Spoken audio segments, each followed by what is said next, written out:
We're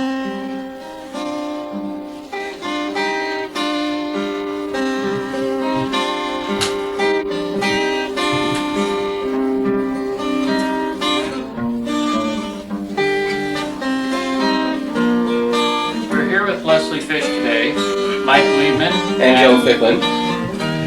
We're working with Life, the Universe, and Everything number 12, the annual symposium for science fiction and fantasy held at Brigham Young University. This is Leslie Fish. She is probably the best known filker in America, if not the world. And for those of you who don't know what filk is, well, that's the purpose of our being here this evening. And to give you an idea, especially since Leslie is as well known as she is, she can't be everywhere. This will be a chance for you to meet her up close and personal as those members of Filkin who have done so already and who know Leslie on an intimate basis, as intimate as you wanted, this is a way to meet her and find out what she is and more about Filk. The Filker's Guide, the new member's guide to Filk, lists Leslie as the quote-unquote Renaissance Filker. For some of the music that she has done is well known outside of filking, and the piece that she was just doing is considered Filking's anthem. Well, why don't we go ahead and start with, we've tossed filker, filking, filk back and forth. What's filk? It's not, contrary to popular opinion, it is not a dirty word. It's a contraction for science fiction folk music. Of course, there are other legends about the origin of the name, the most likely of which is that it was a typographical error in the program book of the convention many years ago, and the name stuck. Filk music, or science fiction and fantasy folk music, has a long honorable history, but it began as music that was sung at conventions, usually at parties, very often by Gordon Dixon. And after enough parties, enough conventions, a large enough body of Filk music had been built up that the New England Science Fiction Association, NESFA, put out the first hymnal of the, what's the Hobson hymnal? I'm sorry? Which was the first Filk music I collection? think there was an FTF one out before NESFA. Okay, the first hymnal or science fiction folk music collection was printed sometime in the 60s in the East Coast, one of those collections. I'm not sure which was the first. And after that, folk music was suddenly recognized by the rest, officially by the science fiction community, and science fiction conventions began making space for it. Now, I know that filk music these songs are written by people who attend conventions, people who read science fiction, people who write science fiction, but we know that they don't normally write the music. They may be great wordsmiths, but very few of them are actually good musicians. If you make a living writing, it's kind of hard to have a sideline doing music. So where did they get the music for the original songs? It's true that originally filk music was just science fiction word parodies put to existing tunes, like Young Man Mulligan or The Great Historical Bone. They were usually folk tunes that had filk words added. And then little by little... Just a little sample of some as we go along. You know, see, oh, Nick Van Ryn was a transporteer, he was. Oh, Nick Van Ryn was a transporteer, he was. He never had a moment's fear to charge all that the traffic would bear. It's the bravo, hooray for the transporteers. Mad Max was a transporteer, he was. Mad Max was a transporteer, he was. With revenge at heart and a decoy load, he trucked the treasures right off the road. And it's bravo, hooray for the transporteers. That's one example, and when Johnny comes marching home again. I don't know what the first original filk tune was, but I suppose mine were among the first. I started writing Star Trek filk songs at an early age. In fact, my introduction to filk was at the first or the second professional science fiction, professional Star Trek convention, which was held in Chicago in 1982. And I had a body of Star Trek filk songs I put together myself. I saw this convention advertised, and that the entrance fee was $20, which I didn't have. So I called the organizers and told them, hey, I have a bunch of science fiction folk songs, and I'll sing at your convention if you let me in for free. And they said, we'll do better than that. We'll put you in the program. We'll pay you. And they did. And thus started the beginning of a beautiful relationship. Yeah, most of those songs wound up in my first record. Remember the records, don't you? Those little flat black discs. Oh, yes. Oh, BCD. Yep. And my first one was called Folk Songs for Folks Who Ain't Even Been Yet. And we pressed all 500 copies, which are collector's items now. I don't even have one myself. And we pressed that back in 1976, I believe. And that was full of my Star Trek songs. And that was the beginning. Yeah. Well, can you remember one of the ones from your original album? Hint, hint. Oh, you can get a lot of those. Okay, there's this one song that was... The people who are going to be watching this are interested in finding out about you. They're Okay. interested in hearing you sing and seeing what you look like as you play.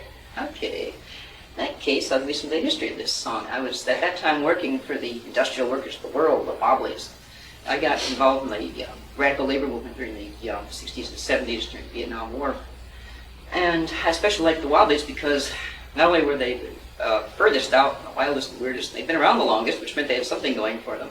But they had this great history of being a singing union. And, I memorized Joe Hill's more famous songs, the ones he got shot for. And one of the older members of our union was a little old fellow named Joe Blod, who was a wrong side of the blanket descendant of Blod the Impaler, please. And for real. And so I used him as a character in this song about the future of the union movement. Be careful, this is a long one.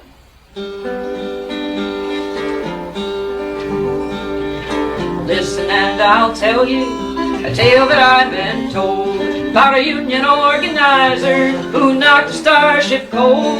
They met where the stars are scattered thin out on the galactic rim. And Starfleet Command is sorry that they ever ran into him. Chorus. Hold up your guns or run while you can. Look out, here comes the Union Band. Well, the ship was patrolling rim stars when they got a call for aid. And up come a local convoy in a hurried grim parade, saying, Captain, we've caught a monster who's too much for us by far.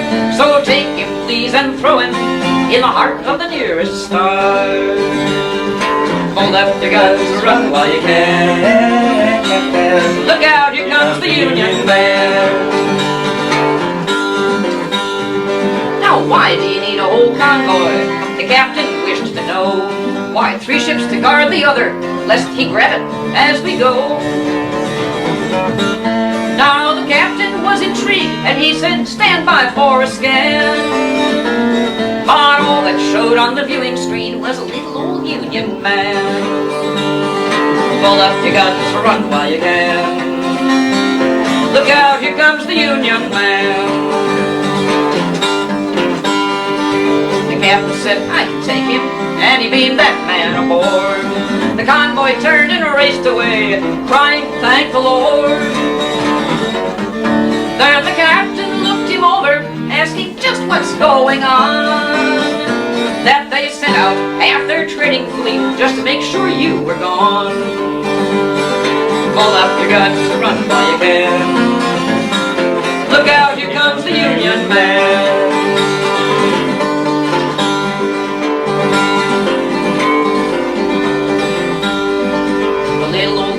Chuckled, saying, Captain, don't you know, my job is organizing wherever I may go. And I can build me a union out of anything you got. And the folks who run that planet, well, they disliked that a lot. Pull up your guns or run while you can. Look out, here comes the Union Man. I first organized the laborers, then I unionized the clerks, then I organized the robots who staff the atomic works. But when I organized the milk cows and let them out on strike, well, you can guess what official reaction to that was like. Yeah! Pull up your guns, run while you can. Look out, here comes the Union Man.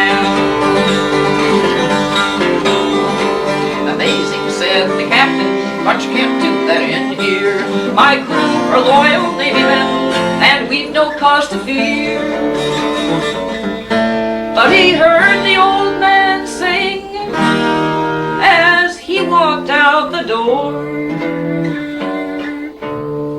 Captain, you know, there have so been Navy unions before.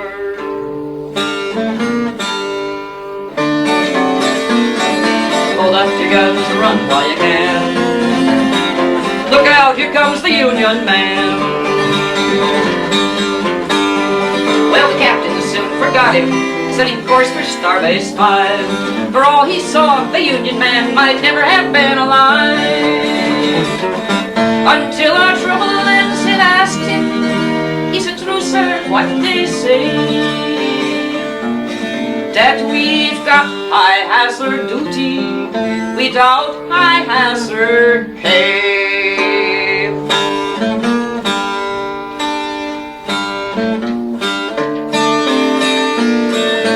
Hold up your guns, run while you can. Look out, here comes the Union man. Well, the captain couldn't answer, except to say it's true. Starfleet could pay you better, but there's not much I can do. But when he woke up next morning, he found out what morale was like. For the bridge was filled with pickets, and the whole crew was on strike. Hold up your guns, run while you can. Look out, here comes the Union man.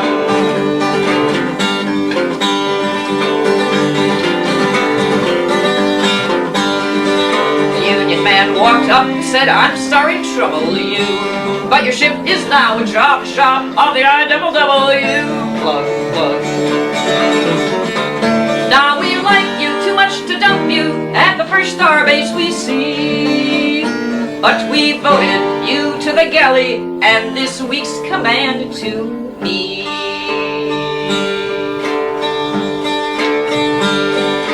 Hold up your guns, run while you can.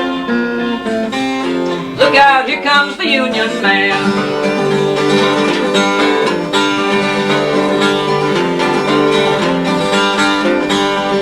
So somewhere down in the galley, you'll find poor Captain Kirk, scrubbing away on dishes, swearing it'll never work. And Spock, as he dries those dishes, says, "Get pipe 68, I fear. And please, sir, while you're washing, don't splash water in my ear." Hold up your guns, run while you can. Look out, here comes the Union man.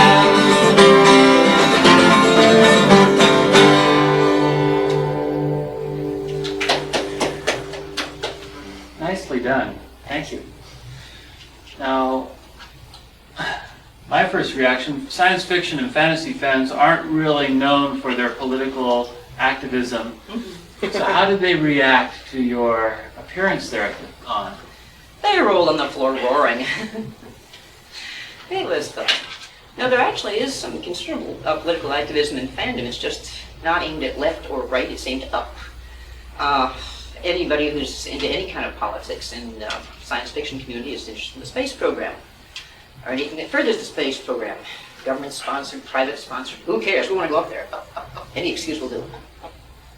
And it was fans who collected an awful lot of money for the Venus probe, wasn't it? Or was it the Saturn probe? Which?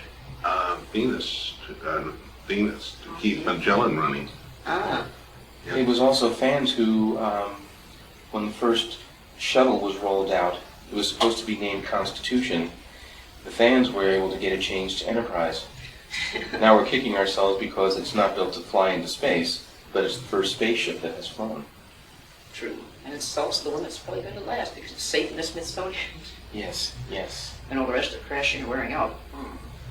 Oh, I was at the HopperCon just a few weeks ago in Arizona, and half of the people there were all hanging all the Twitter around the closed-circuit TV networks, TV screens, watching the first flight of the Delta Corsair, which is a straight up a VTOL rocket ship. It looks dismayingly like the old cover paintings of the 1950s.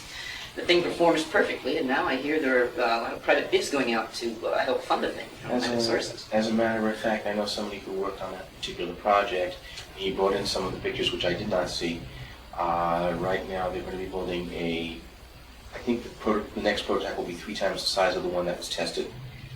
Yeah, it's supposed to take off and land like God and Robert Heinlein Meant to do. Straight up. Single stage to orbit. Yes. So is there going to be a song about the Delta Clipper? Patience, I'm writing it. The maiden voyage of the Delta Clipper. Delta Clipper or Delta Corsair? Which Clipper. Delta Clipper. Delta Clipper. Okay, I'll have to change the scansion to Delta Now, Scansion? Yeah, Delta Corsair it would be a rhyme tune. And we'll take off for space on the Delta Corsair. And it has a different rhythm than Delta Clipper. Which is going to have to be something like, I have to find a skipper for the Delta Clipper. that's a good rhyme. Who'll be the skipper for the Delta Clipper? Who's going to ride that bird? And so on. the beginning of the Filk process. This is how it starts. Can you explain how the Filk process works? Yeah, you start with a nugget of an idea like that. And then you start to coalesce the words around it. Like what kind of rhyme can you have? All of that. We want to go out there. And that's going to need a break. So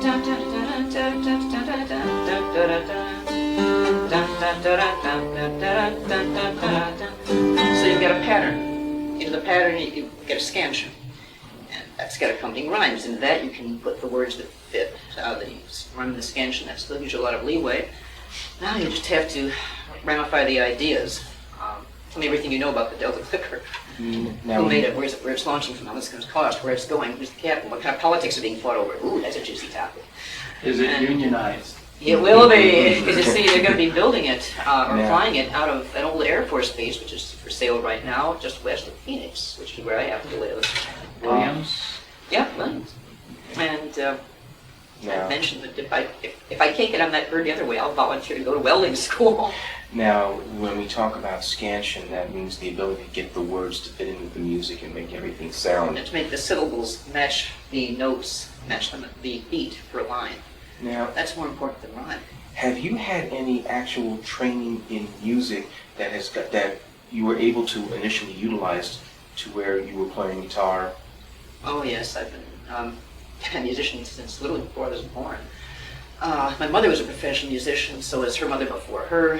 As near as we can tell, her mother before her. I grew up with music all around me. I could whistle before I could talk, and on pitch yet. And my mama expected me to follow in her footsteps, to be a classical musician. She tried to train me on opera. I just think 200 years from now, this could be considered classical music. What you're doing. God, Perish so- of thoughts.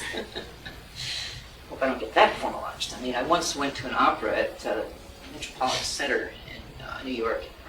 God, how boring can you make a play that was supposed to be about a revolutionary?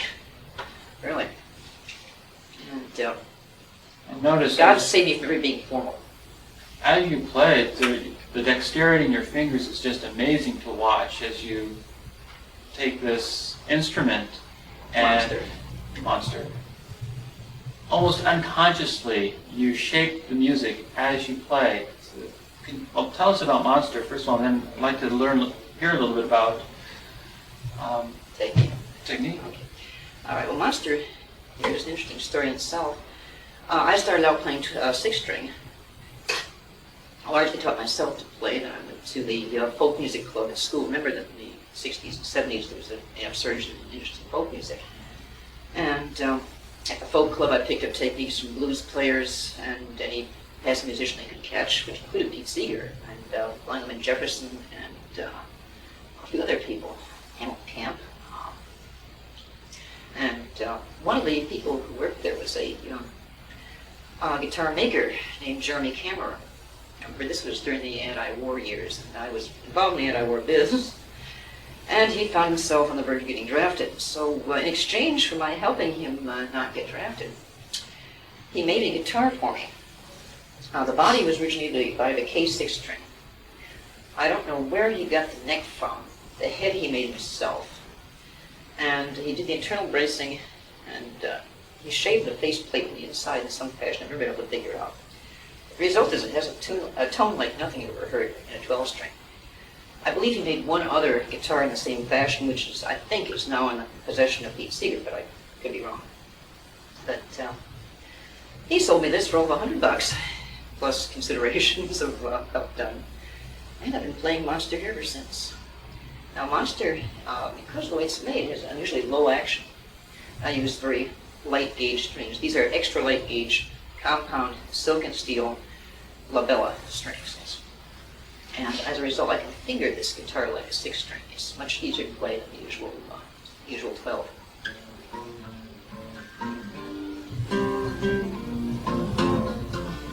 And you can hear it too, you notice. And this made it possible to do finger picking, that is rather than flat picking, multiple finger 6-string picking styles on a 12-string. And what I usually do is lead with a thumb. This is called bass runs.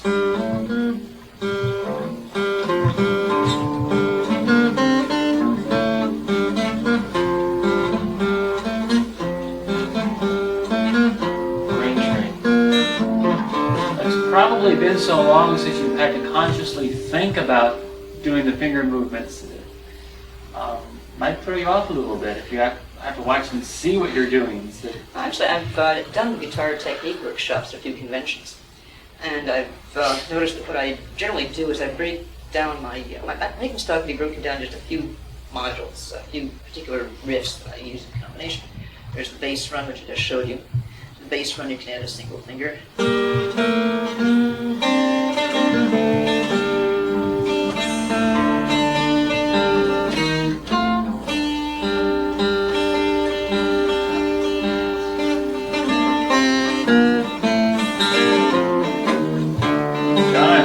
Close-ups of the hands. She has very good hands when it comes to Monster.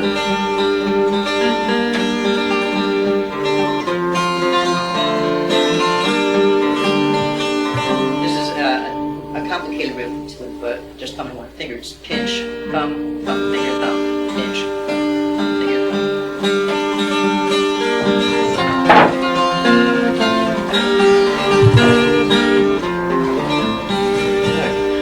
It's actually simpler if you do it with 2 fingers. Watch.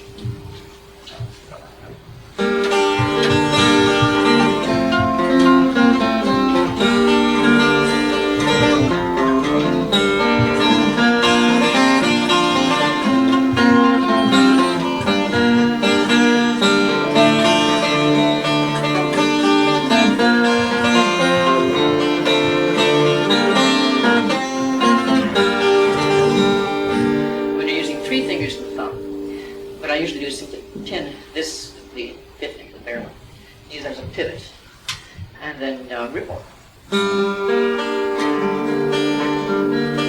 I'm mostly leading with my thumb, and the other 3 fingers are mostly for the accompaniment.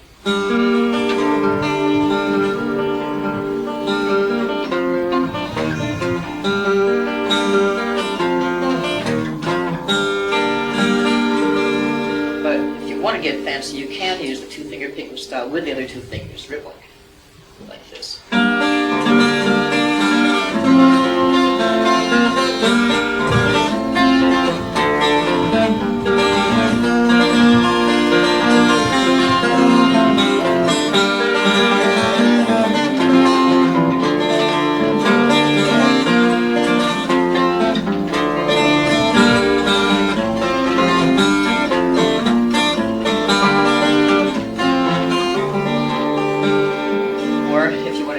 You can carry most of the melody on the upper fingers instead of use the thumb only for bass. For example,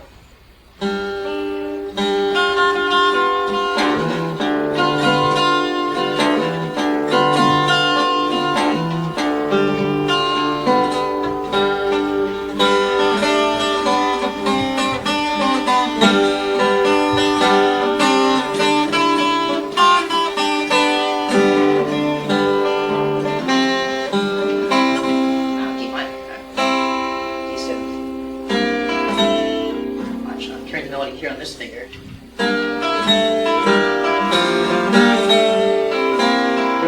Now I'm showing you the thumb.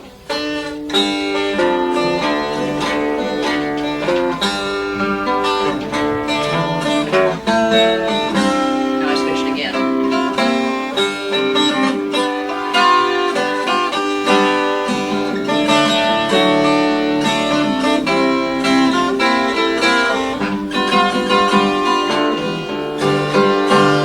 These are blues riffs, and I've learned these at the folk club. Most of your folk music schools will show you blues riffs like that. They're meant for multi-finger picking. However, they're usually intended for 6-string, and I can do on a 12. That's my edge. Children, remember, do not attempt this at home. This lady is a trained professional. Exactly. You're more than welcome to try to accomplish this, but I've seen a lot of guitarists when I go to the conventions who say, well, I'm going to play this like I've heard Leslie play it, however, I'm just not quite as good as she, so. Yeah, they haven't caught my riffs, but And I as do a- teach them. As a matter of fact, I had the opportunity 2 years back now to sit down with Leslie and say, Leslie, you have got to show me how you do a song, which I will ask her to do later. And she sat down with 4 of us, including my cameraman's wife. I want to thank John Creasey ahead of time, and his wife, Mary, for letting us use their room. And who, Lee Gold and who else? It was Barry Gold, and there was one. Me. That was it? Okay. And we sat down, and for the better part of 90 minutes, all we did was go measure by measure on this song. And to this Watching as I day, changed from figure to figure. writing it down, trying to remember it, and then I can very slowly do it, slightly adapted, but I still have problems 2 years later. I remember I spent years writing that song, Right. much less, not counting all the years of playing it. Now, the one thing that I have learned, because I have been a filker now going on I am in my 10th year of following filking as a hobby, as an application, is that some of your songs seem to take on a life of their own. Don't say it. Don't say it. No, I don't want you to play it, although I think Joe would. But can you explain where that particular song came from? And from Argo, yes. Remember I told you about that first album we were doing? No, Yes. the second album, not the Actually, first. it was second. The first album proved popular enough, we just decided to make a second. So I had written a whole bunch of new Star Trek songs. And I and my then band, the D-Horn Crew, I went down to the University of Ohio, where the fellow who was producing the record, had invited us to come and produce the master tape on his school's communications department equipment. He got it for free. And after we'd sung all the songs that we on a practice session to see what the timing was, we realized we were about 7 minutes short. And so the producer came running in saying, "Oh, Leslie, can you write just one more song enough to fill up 7 minutes worth of time?" And I said, "Oh, goodness." I covered every character and an awful lot of the episodes we went to. I'm like, aha. I know, I'll tear off a quickie that covers all the characters about the Enterprise on shore leave. So I wrote this quickie song about what everybody did on shore leave on a planet called Argo and how they got thrown off as a result. And it was just meant to be a throwaway. Come on, it was just a filler, but I sang it, and it turned out to be as popular as the more serious songs. In fact, damn near as popular as Hope Eyrie, which is kind of the Filker's anthem. And it just ain't fair. I wrote that one in half an hour. It took me 6 years to write Hope Eyrie. Unfortunately, it went and spawned a whole host of imitations. I think there's, 40 sequels to it now. Approximately. And As a result, the Creaseys are going to put out a book of all the sequels, and I hope that's the last of it. probably not. No, I think that'll start a whole nother set of sequels. I'm afraid of it. Well, included in some of those are things as the band from Argo, 3 versions. 3 versions, band from Egypt, I think, Argo's Argo's fire-breathing daughter, and I even got involved with one being an ex-Navy boy. They're called Band from Catalina Isle about the ship, the USS Dixon, and its visit to Avalon Port one year. Oh boy, too much to get There's too much also- to- There's also Argo songs to other tunes. In fact, there's one to the sloop John B. And there's Hava, no Argo, Hava, no Argo, we sing, no Argo today. There were about 5 years that there was a period where I could not go to a folk sing without people asking me, oh, sing band from Argo at least 3 or 4 times a night, until finally I got so sick that I said, no more.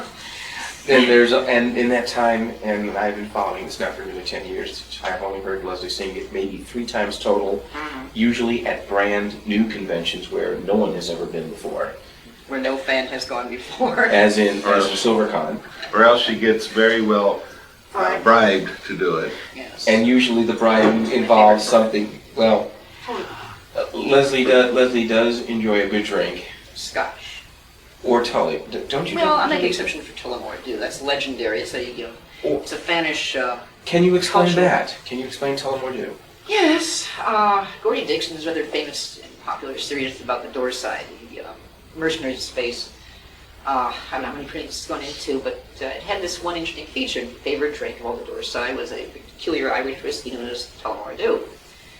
Now, for some reason, you cannot get Tullamore Dew in the United States. You have to go away to Ireland to get it, or else know somebody who knows somebody.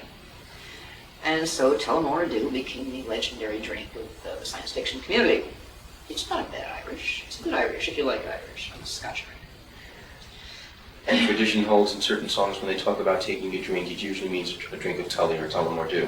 And it has gotten even to the point where Tully, as a drink name, has become a character name in another series of books by C.J. Cherryh, the Shinor series, which is now in book 5. 5. I haven't even got 4 yet. Shinor's Homecoming is 4. So do all science fiction authors get involved in the Filk scene? No, let's see. I know only a few. Gordon Dixon, Paul Anderson, Larry Niven, of course. Joe Haldeman. Joe Haldeman, and Juanita. Coles. F.R. Jerry Cornell will show up occasionally. I'll listen to a few and then pop out. CJ. Oh, yeah. CJ. Misty Lackey.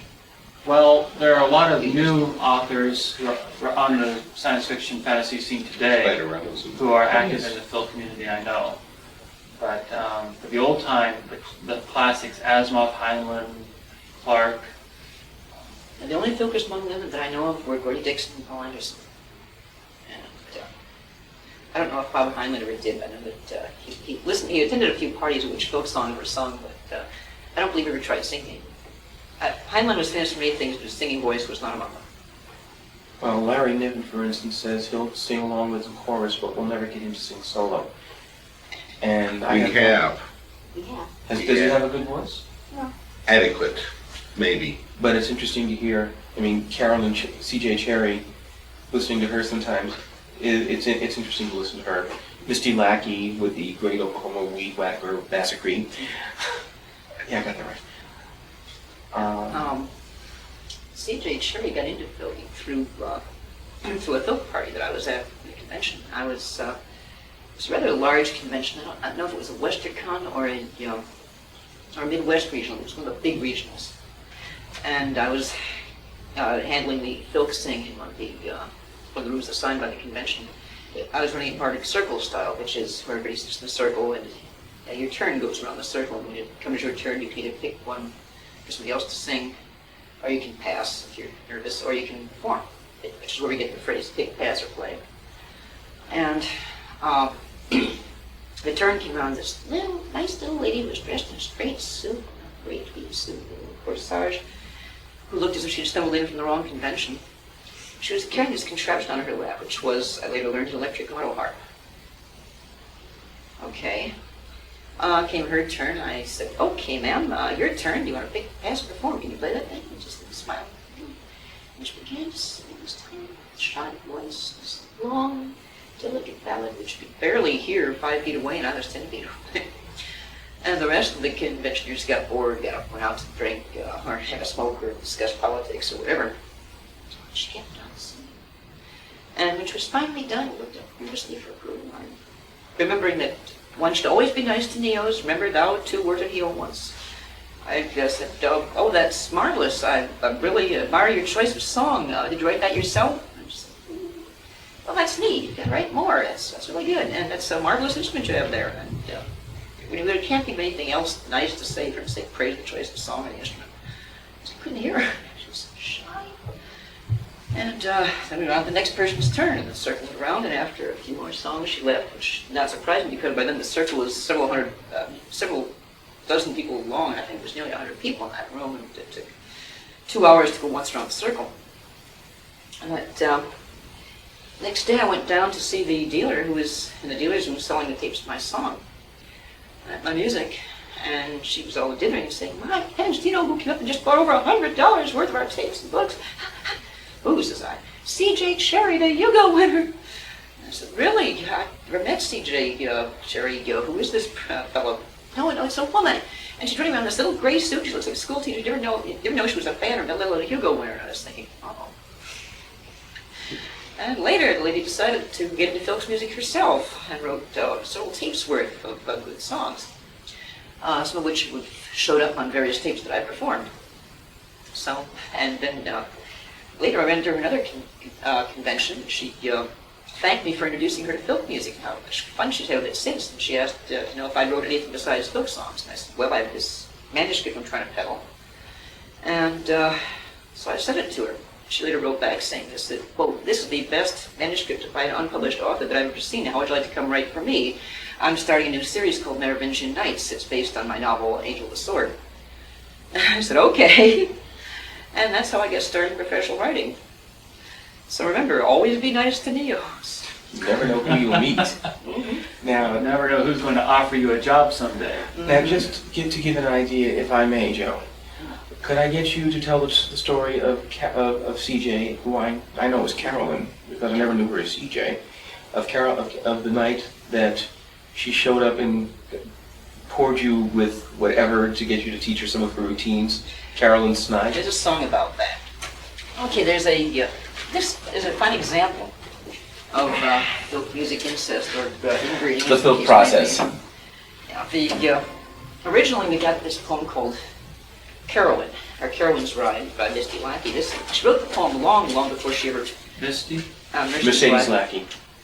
The song was originally written in 1984, and the novel around which the song is based wasn't written until a couple of years ago. Misty started off as a folk music writer, and then gradually got into writing short stories and finally novels. And the original song goes, "Carolyn, Carolyn, where are you going? Dressed in men's clothing, a sword by your side. Your face pale as death, and your eyes full of fury. Carolyn, Carolyn, where do you ride? Last night in the darkness, black raiders attacked us. Our hall lies in ruins below. They've stolen our treasure, the bride of my brother, and to her aid now I must go. To her side now I must go." And the song continues like that through several verses where the grandmother puts the heroine through an inquisition to find out if her desire is really true. And it became another famous song and a pretty good novel. Well, I was at this convention a few years later with Carolyn, and boy, had she changed when she got used to the filking community. No more little t-shirts. She showed up in t-shirts with buttons all over them and blue jeans like the rest of us, usually turning a bottle of wine, which she'd offer to anybody who'd join her in a filk sing. And she was double teaming with Jane Fancher, who does the illustrations for her comic book version of her Game of Israel series. And, well, this is a brief account of a convention that we were both at. "Carolyn, Carolyn, where are you going? Bottle of wine and guitar in your hand. And is that a book bag I see on your shoulder? Under such burdens, pray, how can you stand? I've heard there's a filk sing right after this panel, and Lackey and Fish will be there. They were. I'm bringing the wine, surely they're bringing whiskey, They did. in which we'll all merrily share. They did. A filk sing beyond all compare." Was it? That was the biggest filk sing held yet in that part of Oklahoma, so...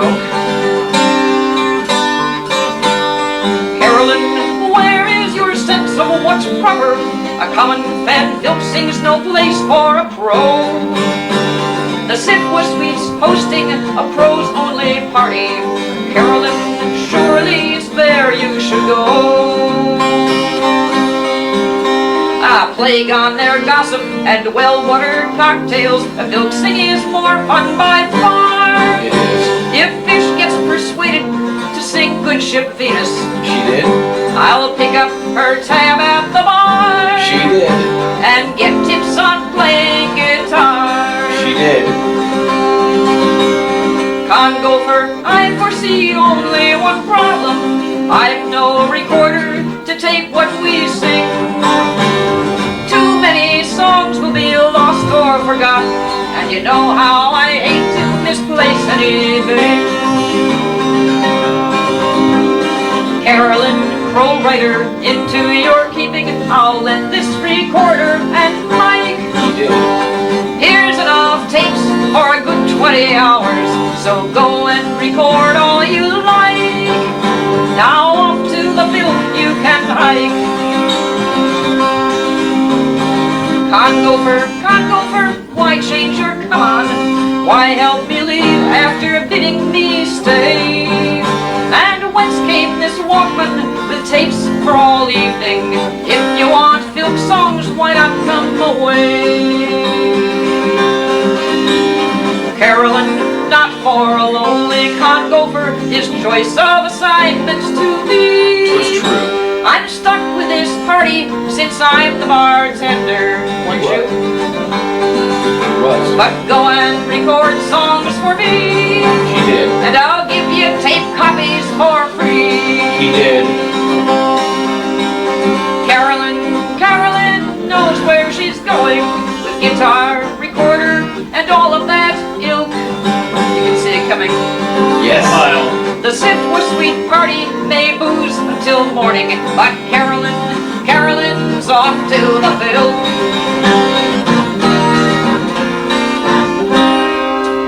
This is what is known as Filk reportage, where you actually tell the story of what happened of an event. And that's something that I've also found that you're fairly good at. Let's not understate the obvious. What being libelous, smooth. Yes. Anyway, the advantage of that song is that it's full of in-jokes. For one thing, it matches almost verse for verse, if not line for line with the original, which that's too long to play here. But second, all the in-joke references. Lackey's Mr. Lackey, who's also in that little Merovingian Nights series. If you don't know what they are, you're going to be lost on this, but the SIFWA, or Science Fiction Writers Association, was at the time rather famous for being snooty and keeping all lowly non-professionals out at parties and serving overpriced, badly ordered drinks. But it was supposed to be the prestigious party to go to. I never went. And a Gopher is some poor joker who gets roped into go for this, go for that. And, for volunteers in exchange for reduced membership fee or free membership. If anything. Gophers are well known as being the poor slavies of the convention. The college students who show up and don't have money and want to help out, get close to the stars and all that. And get pressed into slave labor in exchange for getting in for free. It's also high school kids and even some grade school kids sometimes. Depending, well, in Utah they do get some, it's mostly college kids, so that's what we were seeing. The reportage that I've seen over the past year especially has included such interesting things as the bombing of the World Trade Center. There was Tiananmen Square, when Leslie's the only one who I know of who recorded that for the future. But there's one event that I remember staying up for until 3 o'clock in the morning while it was happening. Yes. Was this when the wall came down? No. Although I don't know if you did one for the wall coming down. No, I haven't got one for the wall yet. But the one that I'm thinking of is the one that probably started a lot of us into our science fiction fandom, which was the landing on the moon back in 1969. Oh, that was coming. And the only reason I do that is because I don't know what the tape time is. That's why I'm playing it now. You can't tell. While she's searching for that, are these all your songs here, Leslie? Now this is my book. It's well, it's primarily my songs, plus what I managed to collect during this convention, a few conventions before, or with other people. Every couple of conventions I go through and thin my book of the stuff I've collected and put that elsewhere. Otherwise, the book would explode. How many songs do you think you've composed? Actually did the words or the music or both combined? A few hundred. I've never counted. Of the songs I've collected, I've got a bookshelf 5 feet long. The ones that are purely mine, I can carry around in, well, a backpack. And there's some interesting songs in that backpack. First off, there's my Kipling, which I always carry with me. This battered old book of Kipling's poetry, which held against tape. We'll get to for years. We'll get to some Kipling then in a minute after Hope Eyrie. Okay. And We need to tell the genesis of this one. so I have. Okay, I was at college with a yellow landing hat. It was just after graduation, and I had insisted I was going to stay in Ann Arbor, Michigan, where I went to school, and take some more postgraduate courses. And if I had to pay for it, not getting a government grant or a scholarship or some damn thing, my parents wanted me to come home and be groomed for marrying the proper lawyer of my family's choice. So my mom came all the way out to Michigan to try to argue with me into coming home to New Jersey, God help us, and getting into the social world there and marrying a proper lawyer or business executive or something like that. No, thank you. Mom followed me around for a week, arguing in my ear, and I kept saying, no, no, no, I'm staying, no, no, no, until finally, losing the argument with bad grace, Mom dropped me off at my boarding house where I was staying. I walked in the front door, and the whole room was dark except for the TV screen. Everybody in the house was huddled dead silent on the TV screen. And there it was, that's one small step for a man, a giant leap for a man, the pictures, first footsteps, walking on the moon. And I forgot everything else, and I ran back out in the car and yelled, Mom, guess what's happening? They're landing on the moon right now. The man is walking on the moon. They just landed. It's a historic moment. They're on the moon, Mama. They've landed on the moon. My mother said, I'm sure I care when my little girl is ruining her life. I said, thanks, goodbye. And I walked back in the house and began writing this song. And it took me years to finally finish it to my satisfaction. And develop the figure riffs and everything else. But when I finally had it done, I started singing at every convention I went to. It caught from there. And I don't know to this day how far it spread, but I did hear one rumor a couple of years ago how a fan at a New York convention was having a visitor who was from Poland. They took me to a Filk sing where someone sang Hope Eyrie. And he was so trashed with the words that he insisted on, will someone please give a copy? So his host, he a good fellow, wrote down a copy of the words and the music, and then bothered to have a friend of his go and translate it to Polish. And the Polish visitor was delighted with all this, and he took the words and the music and translation back to Poland with him. The next thing that anybody heard was that this song was being used as an underground anthem for Solidarność. Gee, I hope they quoted my name right. The union that shook the world.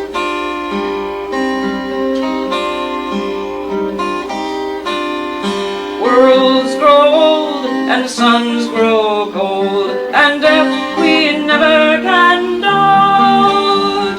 Time's cold wind wailing down the pass reminds us that all flesh is grass, and history's lamps blow out.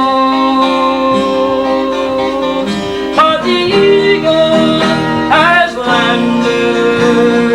Tell your children when time won't drive us down to dust again.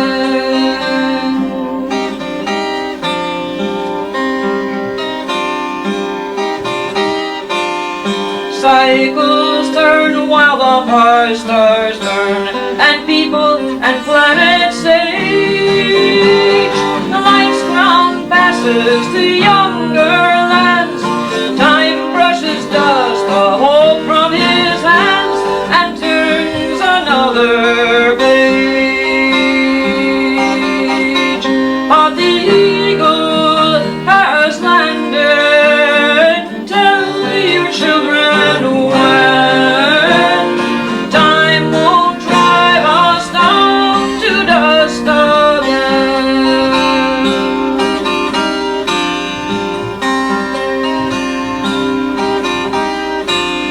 but we who feel the weight of the wheel when winter falls over our world can hope for tomorrow and raise our eyes to a silver moon in the open skies and a single flag unfurled.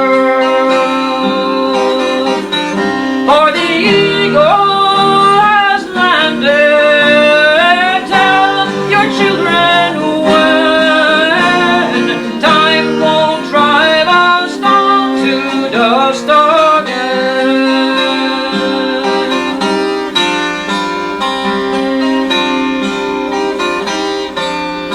We know well what life can tell if you would not perish then grow. And today our fragile flesh and steel have laid their hands on a vaster wheel with all of the stars to know that the eagle has landed. Tell your children when time won't drive us down to dust again. From all who tried out of history's tide, salute for the team that won. And the old earth smiles at her children's reach, the wave that carried us up the beach to reach for the shining sun. For the eagle has landed. Tell your children when time won't drive us down to dust again. Yes. Okay, However, this is not the only area where Leslie is at her best. my blushes once.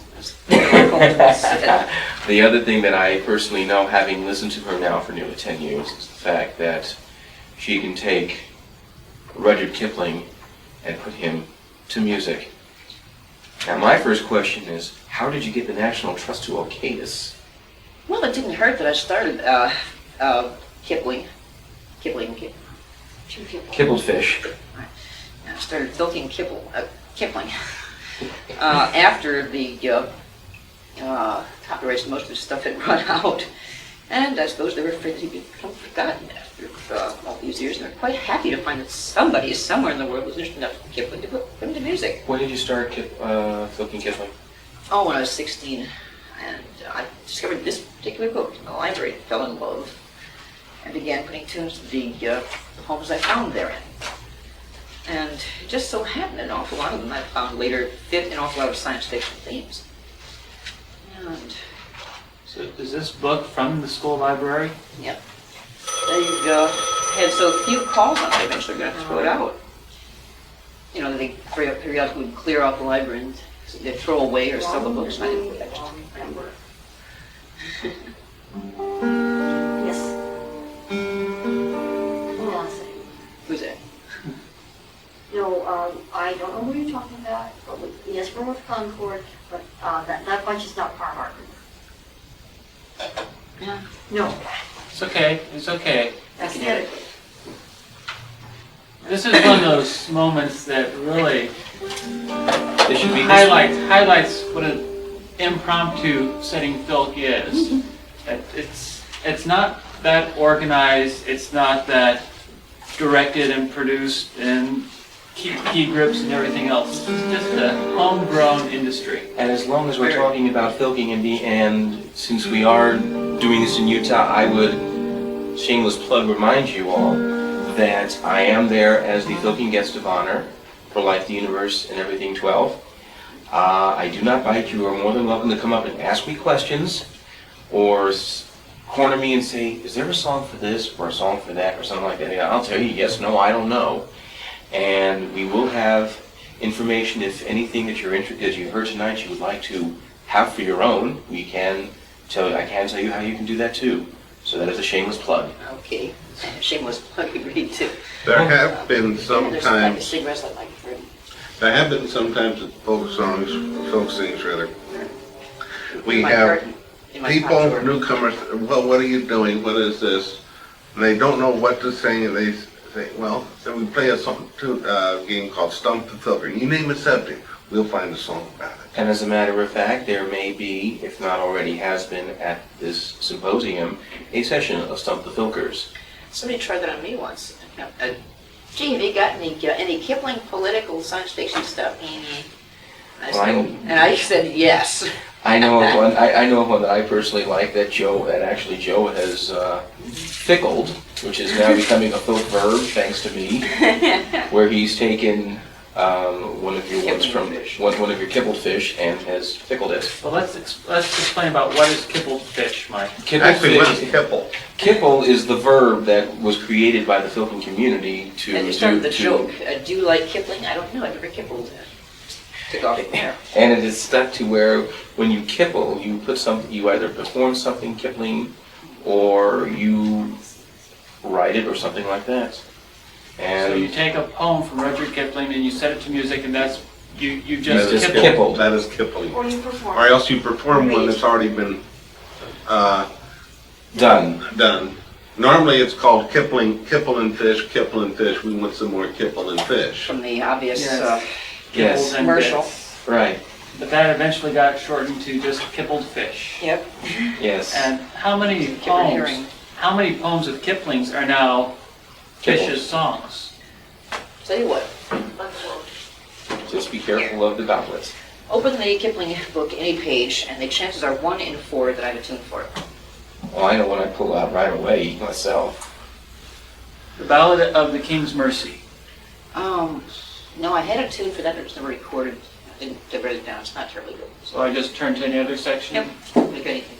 The Ladies. Oh, ladies, taking my phone. I think I got a tune for that. But I don't know if that's one you want to put on tape for you. No. Well, may I make a It suggestion? is a great song. May I make a suggestion? Oh, go ahead. She's got 2 more tries. Oh, okay. With Cynthia to Delhi. No, Delhi. no, that one definitely no. That means the next one you have to do. Well, I'm ready to stack the deck. Lord Roberts. Nope. Died in France.